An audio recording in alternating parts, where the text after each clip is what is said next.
Bon dimanche tout le monde. Je sais pas exactement de quoi ça va parler, là. Euh, mais la vibration première, c'est ça fait quoi l'amour mental? L'amour mental, ça fait que ça va toujours privilégier l'échange avec l'autre. Évidemment, quand c'est possible, parce qu'il y a des fois que parce que ça prend deux parties dans un échange, ou plus, deux et plus. Et si, je donne un exemple, si un événement qui arrive et qui, disons, est créé par une personne, qui a passé à travers une personne, et cette personne tente de rebalancer, parce que ce qui arrive, c'est que ça va vite au niveau des prises de conscience et des réalisations, hein. Ça, c'est bien individuel. Dépendamment des mémoires, dépendamment de tout l'aspect psychologique de l'être, hein. Donc, si la personne tente de rebalancer et est confrontée à une non-réception de l'autre à cause de conditions émotives, psychologiques, etc., euh,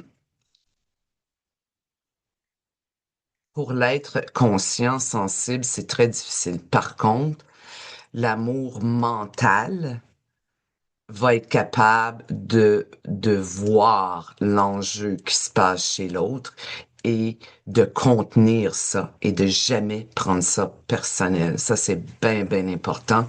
Et ça, moi, ben, pas juste que moi, là. De toute façon, je vais pas parler nécessairement de moi. J'ai pas appris ça dans les livres. On apprend ça par rapport à ce qui est vécu et aux souffrances aussi que ça fait vivre, hein. Donc, dans l'amour mental, il y a toujours cette espèce d'élan vibratoire à rebalancer une situation. Puis c'est bien important. C'est bien, bien important. Euh, donc, il y a toujours un élan à échanger, mais dans une objectivité parfaite. Donc, l'amour mental est essentiel. Tu sais, on peut parler de conscience pendant 1000 ans, mais tu sais, si on n'applique pas les principes, qu'importe ce qui s'est passé, là. Tu sais, à un moment donné, il faut être capable de dire, bon, OK. Tu sais, surtout si on saisit l'esprit de l'autre, si on reconnaît l'esprit de l'autre et la capacité de rebondir, euh, on peut pas rester sur nos gardes, là. J'ai perdu un petit peu le fil, là. Mais c'est comme, il faut donner crédit à la capacité de rebondir de l'autre. Sinon, ce que ça fait, ça crée des divisions et c'est très souffrant. C'est très souffrant. Donc, l'amour mental de l'autre va toujours rebalancer des situations. Toujours rebalancer. Puis c'est pas dans un sens spirituel ou psychologique. C'est vibratoire, cette affaire-là. Moi, je sais personnellement que qu'importe ce qui arrive, il faut toujours que je rebalance. Tout le temps, tout le temps, tout le temps. Ça, c'est comme, c'est comme une reconnaissance de mon propre esprit et une reconnaissance de l'esprit de l'autre. C'est comme, il y a quelque chose à protéger là-dedans, là. Je sais pas si c'est clair, là. Il y a quelque chose à protéger.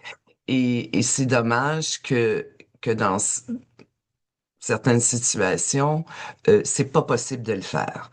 Bon, on comprend.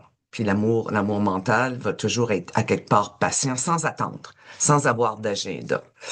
Euh, c'est intéressant parce que hier, j'ai eu un élan vibratoire, j'ai eu un élan de rejoindre deux personnes. Puis bon, il y a eu des petits différends. Puis bon, on est tous dans un processus, hein. Et on est tous dans un processus. Faut jamais oublier ça, là. Fait que tomber dans de l'accusation, tomber dans du ressentiment, c'est de la merde, ça, là. Donc, j'ai rejoint deux personnes. Et puis, mais je l'ai fait sans attente et sans agenda. J'avais rien. Rien. C'est juste que moi, vibratoirement, j- j'avais ça à faire pour moi. That's it. That's it. Il n'y avait rien d'autre là-dessus. Absolument rien.